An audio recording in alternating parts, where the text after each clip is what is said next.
What's going on, everyone? Welcome back to the Joe LaRosa Show. And today we're going to have some fun. Because today I got Mr. Pedro Aguilar here as my guest for this week's show. So what's up, man? How you doing? Hey, Joe.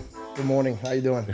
Doing well, man. So what do you want to talk about today, man? So, because, the guests are supposed to bring, like, the script, right? You're supposed to bring, like, a whole agenda and stuff. So I'm just here just kind of like, I'm going to be the co-host today. So what's the plan for today?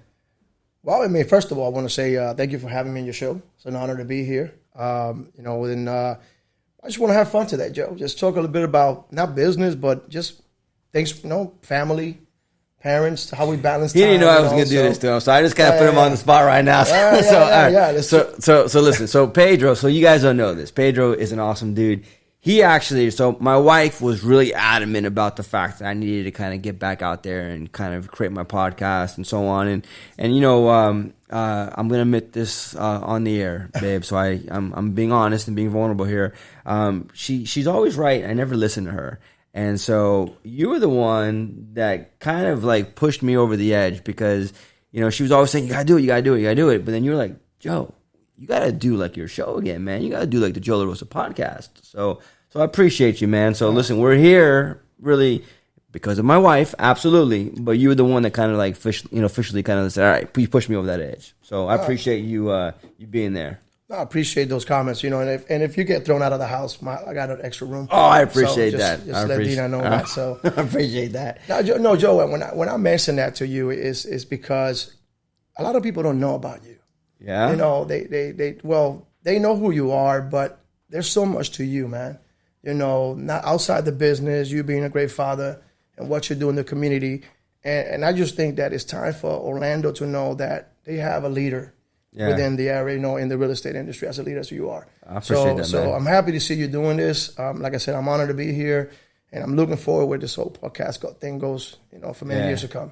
Awesome, man. So, we've had some great guests on so far, and obviously you being here today, and we got so many more that we're scheduled to have come on the show. So tell the audience a little bit about yourself, and so you can, if you haven't been able to pick up on yet, right? Pedro is very structured. He's got a very he's got a great background. So you can see right in the opening segment there, he's kind of right into some points there. But tell the audience a little bit about who you are and how did you get into real estate?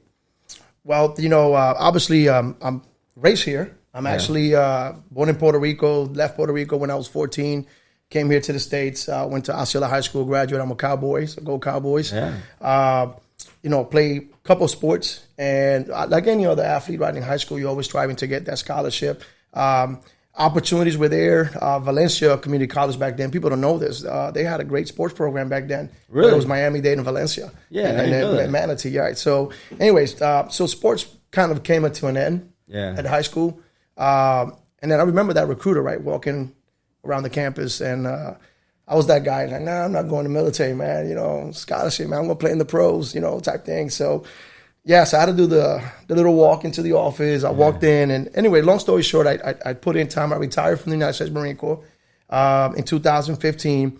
And how long were you there serving? I was there 20 years, 20 years. 20 years. So, awesome. so retire. And thank you, man. Thank you for your service. Thank you. And I know LaRosa has a big veteran community, which a lot of, we're going to talk eventually about that in the future, about how we're going to get involved with the veteran community with some of our realtors. But when I retire, a lot of people don't know this. I have a 24-year-old, right? So I was married young, and so due to me and her mom, obviously we kind of fell apart a little bit. I didn't spend as much time with her, and there's a lot of things that when now I met my wife right before I retire, I have a 10-year-old and an 8-year-old. My wife was pregnant with my youngest, and then my oldest, my middle child, was a year old when I retired. Right. So I didn't want to go into that whole 9-to-5 job, just federal job again, like most military people do. Right. So I said, you know what? Let me take a break. All I know is military. I have great training background in sales and coaching when I was in the military because I did about 12 years recruiting. So I was in charge of recruiting commands in county, and I worked with, not recruiting commands, but I was in charge of different big sectors, Hillsborough County, Osceola, Orange County. So it's all about numbers and missions. So a lot of hardcore sales training in that area of the military. So you were recruiting people into the military? Absolutely. Well, at one point when you change over, now you're in charge. You have a mission letter. Right. So I was in charge of recruiters, but it's my mission letter. Yeah. So overall, if one doesn't recruit, I fail. Right. So I did that for quite 12 years, and it's very stressful. It's probably why I don't got no hair, because everybody in my family has hair, but it's all right. Hey, listen, it saves me $25. Hey, there you go. Haircuts are I think they're like $35 now. It's ridiculous. No, man, I only pay 15 where I go. 15. Maybe I'm like halfway there.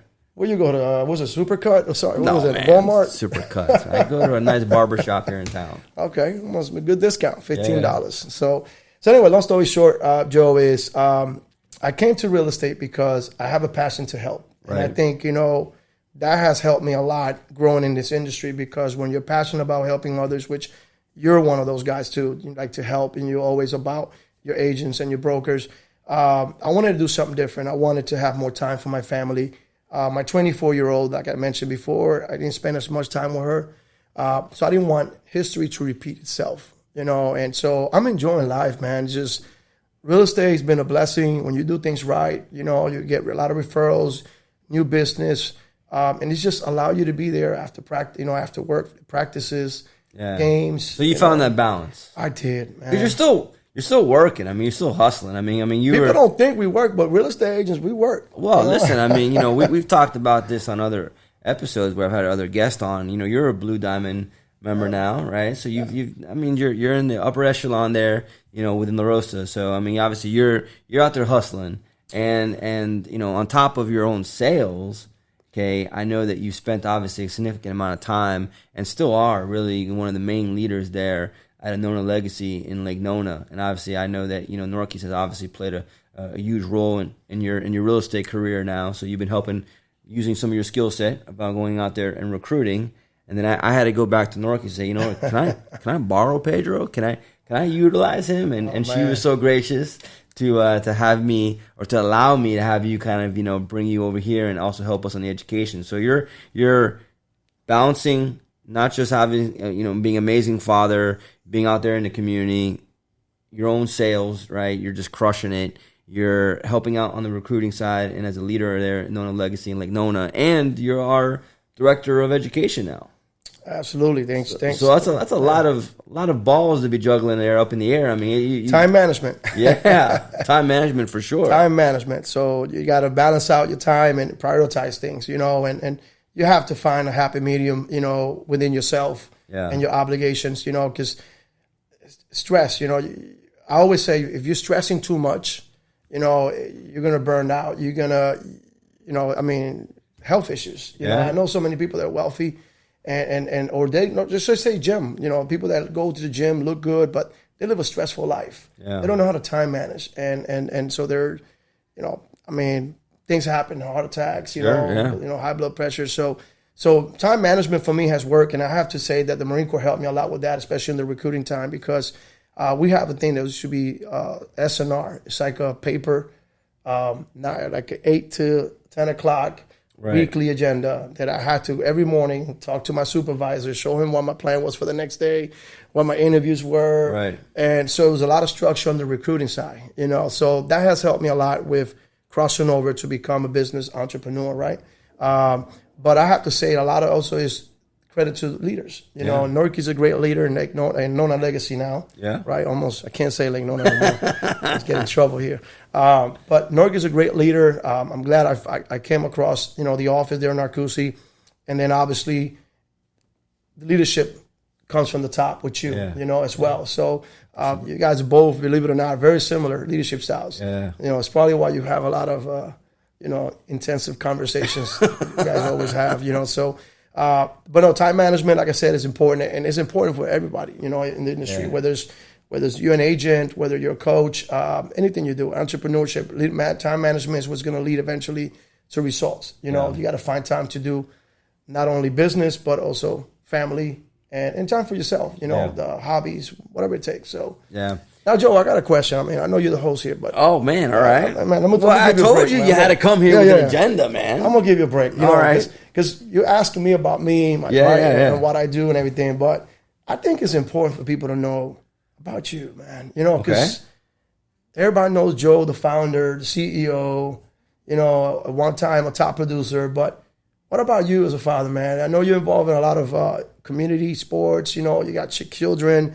And you're a great husband, man. Tell the crowd a little bit about yourself. Well, first of all, let's clarify, because my wife's going to be wondering, where's that sixth kid? I have 5 kids. Oh, man. Once again, if you get kicked out, I got an extra room, buddy. Dang, you're going to get me kicked out now. So what's your question again? Like what's my... Let us know a little bit about Joe, man, who, outside the business side. Tell us about Joe. Tell us about how much passionate you are about helping, seeing, and getting involved with sports. I know you're a referee, you ref football games, and you got kids in sports, and you're divided, man. Your family has Florida State, Volts. Oh man, it's tough. So Hurricanes. Listen, tell a little bit about that. I born and raised in Miami, right? So it's all about the U, Oof. Right? And I do have a stepdaughter that goes to University of Miami right now. I'm proud of that. I'm not proud of having to pay that bill every semester, but it is what it is. We love her. We want to give her an amazing opportunity. But we have one stepdaughter. My oldest is at FSU, Florida State. Yeah. That's right. So you know what I did, dude? I actually walked in the Dole Campbell Stadium full gear. I walked in and of course everybody for the game. It wasn't the game either. Okay. They were playing School of the Blind. It was their homecoming game, so they can actually get a win. And so we were there and whatever else. It was a parent weekend, and I went in there and just kind of messing around. So, man, you know what? Listen, I would say this. One of the things about me is that what you see at work is completely different to really who I am. I'm a human being. So I get sucked into the stressful, days of, hey, you're the CEO of a company that's going public, and, you really want to go public, and you got all these different personalities that you got to deal with. I got a bunch of, folks, obviously, that I care so much about that I'm literally sticking my neck out on the line for. So I'm a human being. I get very I would say just focused. I'm in the zone at work. Outside of work, in the weekends, I just try to be myself and be relaxed and have fun with my kids. And I love, like you said, I love being out there in the community. I love, obviously, sports. Growing up in Miami, I don't want to say growing up in Miami. I grew up in a tough neighborhood. And I was, my father later on in my high school years started doing very well for himself. So, we grew up in a very comfortable setting, but sports did keep me kind of out of trouble. And, it allowed me to really kind of, just like the military kind of gave you some discipline and obviously structure, sports did that for me. And I think that, it played such a huge role in my life. I want to find ways to be able to continue to provide that opportunity for kids. And so I run, with everything else that I do, I run a football league over 200 kids in celebration. So every now and then, today you can see I'm a little bit, I don't know how the team is going to adjust the lighting in here, but I'm a little bit sunburned because on Sundays, literally all day, I get out there sometimes, 10:30 in the morning, and we'll play up until 5 p.m. And you ref all the games? I ref all the games. Well, I don't ref all the games. Okay. I ref, I'm nonstop refereeing. So, what's the right word? Refereeing. There you go. I'm out there, and we have 2 fields. So I'm on field 1, and actually we have Chris from insurance. He actually helps me out, and he's out on the other field. So him and I are kind of running up and down. And let me tell you what, I feel my age because yesterday I'm 45, and I was like, man, I gotta take some Advil or something because my knees, my ankles, whatever else. But I mean that's kind of what I do, on the side, and it's to me it's my escape, And then, of course, just spend time with the family, man. So, yeah. That's good. And I wanted to hear that because, like I said, it's sometimes, all we know about someone is just the platform that you have created, right? Yeah. But there's always the other side of that person. Yeah. So, and it just shows how you are. When it comes to leadership, Joe, and this is just me, Pedro, speaking, is one thing that had kept me in La Rosa is that it's leadership. Yeah. Agents bounce left and right. And they're always recruiting top producers. I've been called, but I come from a military background where it's like I can't just say, I don't want to be a Marine today. Can I go to the Army like right now? Right. You have to finish your contract. So I'm not used to the whole bouncing and exploring. Well, that's one thing in our industry, man. You'll see agents like literally, it'll be like, huge announcement. I just moved. Yeah, for the 5th time in the last year. Right. I don't know. I mean, I like I said, if I find a home, right? If I find a home and the leadership is on point, right? Which for me, I found that in La Rosa. Yeah. Between Norquis and you, the balance, the leadership is there, and I see that you really care about agents. Why should I move? I'm 100%. Yeah. I have the flexibility to build a team, grow within the company. Right. That's just me, though. That's Pedro. That's just me. I mean, everybody has their own right to do, whatever they want to do. But I just feel like people don't really, I won't say value, but, man, your leadership, man, if you were not a broker or founder at one point, you would have been a great military guy. I'm serious. Yeah. And I think sports and maybe your dad, your upbringing probably has a lot to do with that. Absolutely, yeah. Because, like I tell you, your leadership is on point. Yeah. My friend, and I value that and I appreciate it, and that's why I'm still here. And obviously, if I don't say thank you to Norquis, I'll probably be fired tomorrow because Norquis will call Joe and have me out, I think I'm getting a text message now. She's not watching right now. This is going to be taped and then filmed or aired later. Listen, were you going to sport? Now, you say you play sports, but were you good at sports? Was I good at sports? Yeah. Of course I was good at sports, man. Really? I actually was a all-county inside linebacker in South Florida at a small school. Oh, so that's how you became a starter? A little small school? Whatever, man, dude. Here we go. Do you really want to go down there? Because I don't think you'll win that argument. So I actually got a college scholarship, went to a school in Jackson, Tennessee that's no longer there. Literally, so I grew up in Miami, obviously, and used to, big city life, if you want, call it like it is. And I go into a town, a population of like, gosh, I don't know, 200 people. And like the big highlight was, hey, let's go hang out at the Golden Corral. And so Golden Corral's good. Yeah. Well, you want. Yeah, I didn't last very long, but I did get this college scholarship. So I mean, I think it's say I'm an athlete. So linebacker. Inside linebacker, yeah. Okay. Yeah. What about you? I was my thing was baseball. Baseball, basketball. I tried football. And I couldn't deal with the locker room smell, man. To be honest with you, man. It's sweaty. You just couldn't. It was smelly. I'm like, that's not for me, man. You just couldn't handle actually putting on the pads and actually having to hit somebody. Well, man, I think I got skills. I'm a flag football guy. Yeah, flag football. I'm a flag football. I mean, that's what the NFL's going to right now, right? Well, I mean, that is true. The Pro Bowl was a joke, Pro Bowl, right? Yeah, I mean, come on. I mean, listen. So I was actually yesterday. I was actually refereeing in a game, and I get these parents like in the background. They're making contact. And I'm like, it's football. I'm like, so what do you want me to like go off to the side and like gently pull the flag? And, so it's like, man, so I just turned around. I said, you know what? I says, that's what's wrong with today's generation.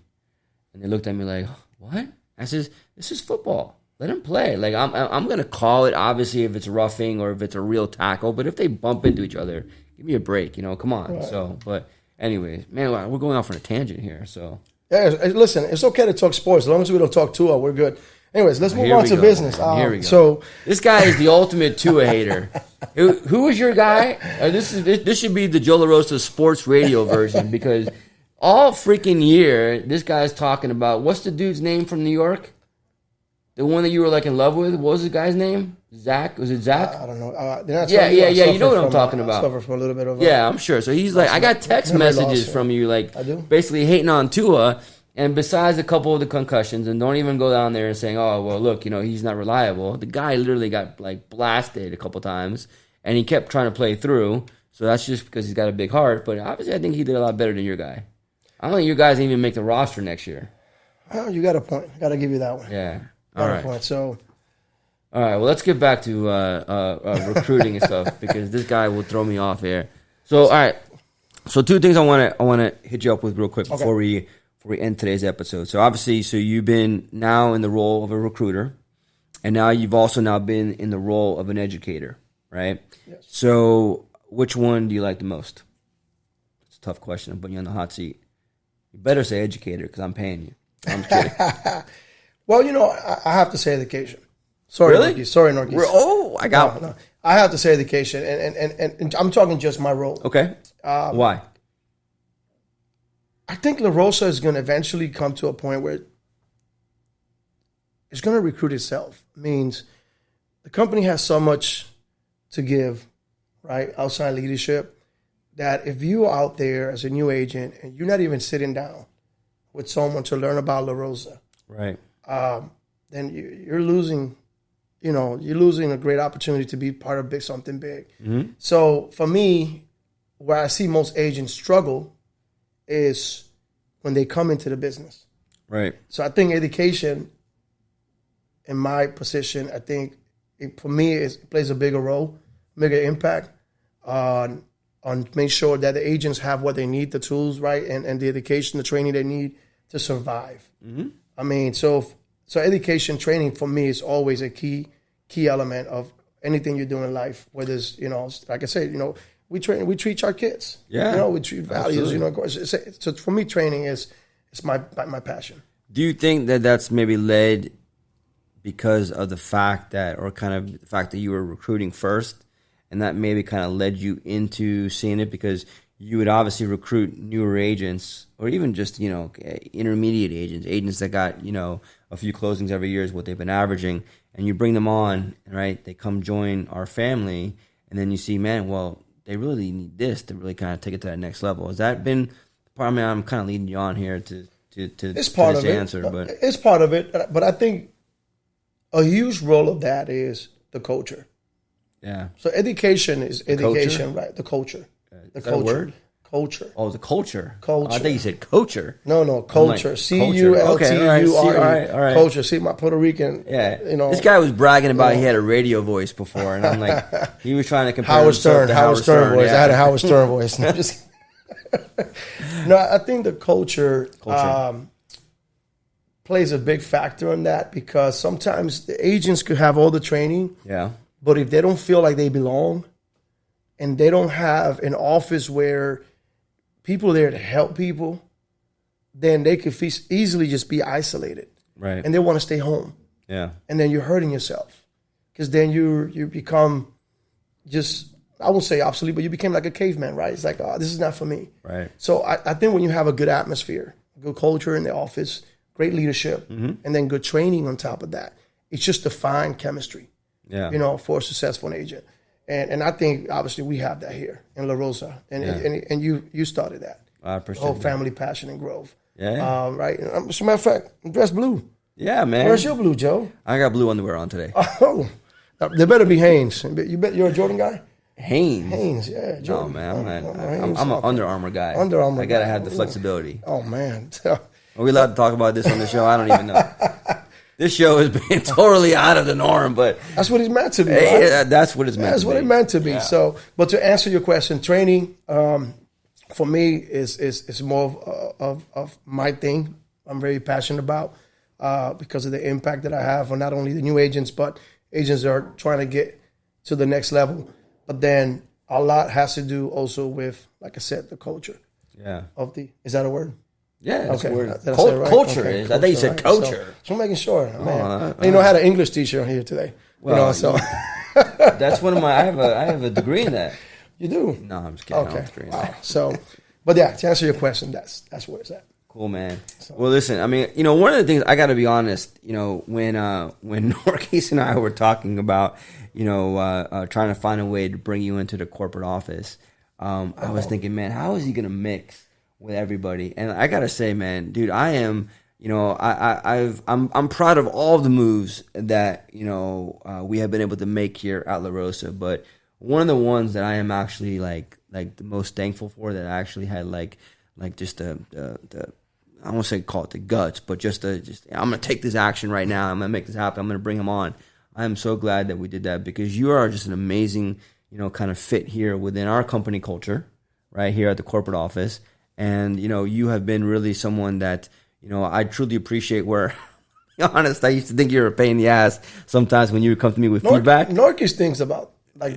Yeah, well, because you would always come back with feedback, but then afterwards, like, he'd come in and I'm like, oh, gosh, here we go again. But then I would listen to the feedback, and I'm like, man, like he's got a point. Like, man, I got to actually like consider that. So bring you into the corporate mix. I didn't know how it was going to play out, but I mean, you've been a great addition to our family here. I know you always were a leader at Nona Legacy, but I'm blessed to be able to have you here at the corporate office. So I'm excited for this new venture that we're going on here. As we kind of now become a publicly traded company and having you here as the leadership team. So thank you for that. All seriousness. Thank you for your kind words, and I'm excited, Joe. Thank you for the opportunity, like I always said. And I mean, we're going to the next level, man. We are. I'm with you. We are, man. I'm with you. Yeah. Whether it's, we're gonna get there. We're gonna get there. Were Joe. you about to say whether or not we make it or not? Whether there's some waves, we're strapping the pack and we're grabbing our rifles. Listen, and one of the things I hope everyone like appreciates the fact is that like we don't got like a bank account full of millions of dollars that this is all self-funded, and we're doing this together as a family, and I'm so thankful for that. So and just to be clear, is every major company, right, go through this turbulence. Right. Apple went through that. I mean, Amazon went through that. Right. Yeah. So that's what I meant. I'm in for the long road, and my pack is strapped, and I'm with you, man, left and right. Man. Pack is strapped? Yeah, my okay, backpack. Okay, all right. I was like, what? Man, my pack. Come on, Joe. My pack is strapped, man. I think we're gonna end it on that note here, so that we can keep our PG version. I think, was this PG? Yeah. Well, it was. All right, everyone. Man. Thank you for joining in on this week's. I forgot the name of the show. How can I forget the name of the show? The Joe LaRosa Show. It's the Joe LaRosa podcast. See, dude, you threw me off, man. Thank you for watching. We'll see you guys here next week.